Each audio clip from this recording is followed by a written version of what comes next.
PM Shri app నందు composite గ్రాంట్స్కు సంబంధించి ఎస్టిమేషన్ను ఎలా సబ్మిట్ చేయాలో చూద్దాము. పాఠశాలలకు ఈ 2025-26 విద్యా సంవత్సరంలో మంజూరు చేయబడిన 2025-26 విద్యా సంవత్సరానికి సంబంధించి స్కూల్ కాంపోజిట్ గ్రాంట్స్ యొక్క ఎస్టిమేషన్ను ఈ పీఎం శ్రీ యాప్ నందు ఎలా నమోదు చేయాలో చూద్దాము. ఈ పాఠశాలలకు ప్రభుత్వము విడుదల చేయడం జరిగింది. ఈ అమౌంట్కు సంబంధించి మొదటగా పీఎం శ్రీ యాప్ నందు ఎస్టిమేషన్ సబ్మిట్ చేయాలి. అనగా ఆ విడుదల చేసిన సొమ్ములో ఏ పనికి ఎంత అవసరమో ఒక అంచనా వేసి అవసరమైన మొత్తాన్ని మనం ఎంట్రీ చేసి ఎస్టిమేషన్ సబ్మిట్ చేయాలి. దీనిని ఎస్ఎంసి కమిటీలో చర్చించి ఆమోదించి ఈ ఆమోదించిన రెజల్యూషన్ను ఈ పిఎంసి యాప్ నందు అప్లోడ్ చేయాలి. ఏ అవసరాలకు ఎంత వెచ్చించవచ్చునో ఈ యాప్లోనే ఇవ్వడం జరిగింది. అంటే ఐటమ్స్ అన్నీ ఇవ్వడం జరిగింది. దేనికి ఎంత ఖర్చు చేస్తారనేది మనం చర్చించుకోవాలి. ఈ పిఎంసి యాప్ నందు ఎలా ఈ ఎస్టిమేషన్ను సబ్మిట్ చేయాలో చూద్దాము.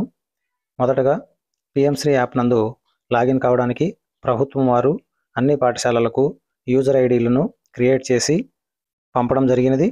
అలాగే పాస్వర్డ్గా అందరికీ కామన్ పాస్వర్డ్ pm3@2024. ఇందులో పి క్యాపిటల్ లెటర్ ఉంటుంది. ఆ విధంగా యూజర్ పాస్వర్డ్ను ఉపయోగించి మనం లాగిన్ అవ్వాల్సి ఉంటుంది. అలాగే కొద్దిమంది ఎంఈఓలు ఈ పిఎంసి యాప్ యొక్క యూజర్ ఐడీలు మార్చి ఉంటారు. ఈ విషయాన్ని ఎంఈఓలను అడిగి తెలుసుకొని ఆ క్రియేట్ చేసిన యూజర్ ఐడీలను మనం ఎంటర్ చేసి ఈ యాప్ నందు లాగిన్ కావాలి. అలా లాగిన్ అయ్యి ఈ స్కూల్ కాంపోజిట్ గ్రాంట్స్కి సంబంధించి ఎస్టిమేషన్ను ఎలా సబ్మిట్ చేయాలో చూద్దాము. పిఎంసి సమగ్ర శిక్ష యాప్ను ఓపెన్ చేయాలి.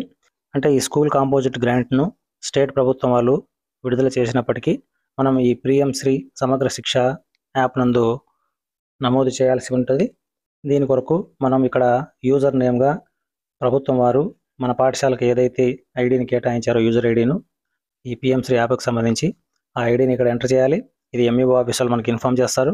అదేవిధంగా పాస్వర్డ్గా కామన్ పాస్వర్డ్ ఉంటుంది. అన్ని పాఠశాలకు ఒకే పాస్వర్డ్ pm3@2024 అని, అందులో పి క్యాపిటల్ లెటర్గా ఉంటుంది. ఇక్కడ క్యాప్చా కోడ్ను నమోదు చేసి మనం లాగిన్ కావాల్సి ఉంటుంది. ఈ విధంగా యూజర్ నేము పాస్వర్డ్ pm3@2024 ఇది కామన్ పాస్వర్డ్ అన్ని పాఠశాలకి.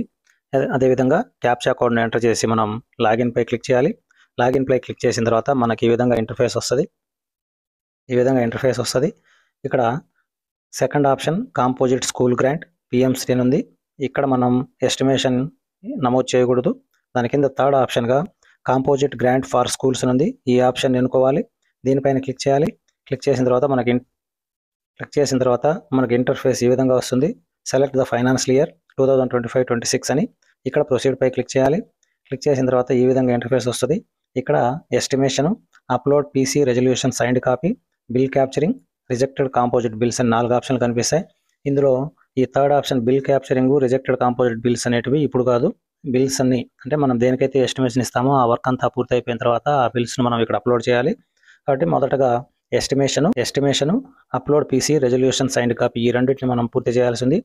ఇక్కడ అప్లోడ్ పీసీ రెజల్యూషన్ అంటే ఎస్ఎంసి మెంబర్స్ మనం ఏ వర్క్ అయితే ఎంత ఖర్చు చేయాలనుకున్నామో ఆ ఎస్టిమేషన్ వేసి దాన్ని కమిటీలో రెజల్యూషన్ పాస్ చేసుకొని ఆ కాపీని ఇక్కడ అప్లోడ్ చేయాలి. ఈ రెజల్యూషన్ కాపీ కూడా ఇక్కడే డౌన్లోడ్ అవుతుంది. తర్వాత దాన్ని ఆమోదించి అందరూ సంతకాలు పెట్టి ఇక్కడ అప్లోడ్ చేయాల్సి ఉంది. మొదటగా ఎస్టిమేషన్ ఎలా వేయాలో చూద్దాం. ఎస్టిమేషన్ పై క్లిక్ చేయాలి. ఇక్కడ ఎస్టిమేషన్ పై క్లిక్ చేసిన తర్వాత మన పాఠశాలకు అలాటెడ్ గ్రాంట్ ఎంత గ్రాంట్ అలాట్ అయిందో ఇక్కడ కనిపిస్తుంది. ఎస్టిమేషన్స్ జనరేటెడ్ అమౌంట్, ఎస్టిమేషన్ ఎంత అమౌంట్కి వేసినారనే చోట ఇప్పుడు 0 ఉంది. అదేవిధంగా balance to be generated, estimation చేసిన తర్వాత ఎంత అమౌంట్ ఇంకా బ్యాలెన్స్ ఉందనే విషయం ఇక్కడ తెలియజేస్తుంది మనకి ఇది. కాబట్టి ఇక్కడ ప్రస్తుతానికి అయితే ఎస్టిమేషన్ ఏమీ లేదు. ఇక్కడ చివరిలో కింద ఉన్నటువంటి క్రియేట్ న్యూ ఎస్టిమేట్ అనే ఈ ఆప్షన్పై క్లిక్ చేయాలి. క్లిక్ చేసిన తర్వాత మనకు ఈ విధంగా పాఠశాల పేరు కనిపిస్తుంది. ఇక్కడ దేనికి మనం ఖర్చు చేయాలో ఒక్కొక్క ఐటమ్ కనిపిస్తుంది. ఇక్కడ ఎలక్ట్రిసిటీ గురించి ఉంది. ఎలక్ట్రిసిటీ బిల్స్ అయితే ప్రస్తుతం ప్రభుత్వం వారే పే చేస్తున్నారు కాబట్టి మనకు విడుదలైన స్కూల్ గ్రాంట్లో ఈ ఎలక్ట్రిసిటీ బిల్కు మనం ఏం వెచ్చించాల్సిన పని లేదు. కాబట్టి అది అలాగే వదిలేస్తాం. తర్వాత స్టేషనరీ కింద chalk pieces, dusters, charts, teaching learning material, register and records వీటికి ఎంత అయితే అవసరం అవుతుందో ఆ నంబర్ ఇక్కడ ఇచ్చి పక్కన ఎంత అమౌంట్ అయితే దానికి అవసరం అవుతుందో ఆ అమౌంట్ మనం ఎస్టిమేషన్గా ఇంత అవుతుందని ఇక్కడ ఇవ్వాల్సి ఉంది. అదేవిధంగా దాంతోపాటు మెయింటెనెన్స్, ఈ మెయింటెనెన్స్లో annual maintenance, repairs of existing school building ఈ యాన్యువల్ మెయింటెనెన్స్కి సంబంధించి ఏదైనా అవసరమైతే అక్కడ ఎంటర్ క్వాంటిటీని ఇవ్వాలి, ఎంటర్ అమౌంట్ని ఇవ్వాలి.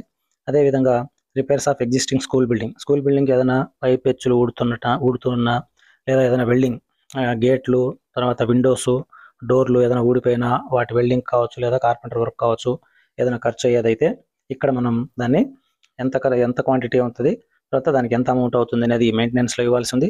అదేవిధంగా స్వచ్ఛత అనే ఆప్షన్ ఉంది. ఇక్కడ క్లీన్లీనెస్ ఆఫ్ టాయిలెట్స్కి సంబంధించి ఇక్కడ మనం ఏమి ఎంటర్ చేయకపోవడం మంచిది, ఎందుకంటే దానికి అవసరమయ్యే మెటీరియల్ను ప్రభుత్వమే సరఫరా చేస్తుంది.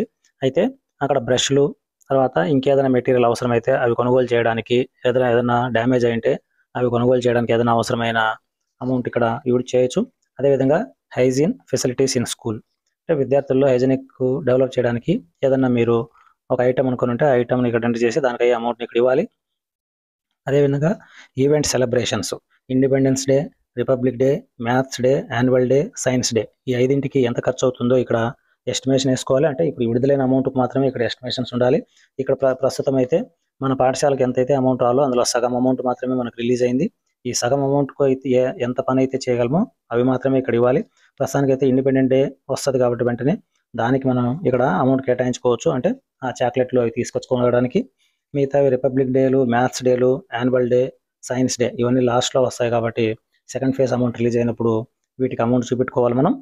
అదేవిధంగా replacement of non functional school equipment, అవేమన్నా ఉంటే స్కూల్ ఎక్విప్మెంట్స్ ఏదన్నా మనం పని చేయనివి రీప్లేస్ చేసుకోవాలనుకుంటే దానికి ఏదన్నా కన్జ్యూమబుల్ అంటే వేస్ట్ అయ్యేటివి, మనకు ట్యూబ్ లైట్లు అట్లాంటివి వస్తాయి, అంటే ఒకసారి వినియోగించిన తర్వాత పనికి రాకుండా పోతే పడేసేటివి అనమాట. కుర్చీలు ఇట్లాంటివి ఏదన్నా ఉంటే ఫంక్షన్లో లేనివి అవి పడేసి మనం కొత్తది కొనుక్కోవడానికి ఏదైనా ఎస్టిమేషన్ వేసుకొని ఇక్కడ అమౌంట్ చూపెట్టుకోవచ్చు. అదేవిధంగా ఈవెంట్ సెలబ్రేషన్స్లో మెగా పీటీఎం అని ఇచ్చినారు.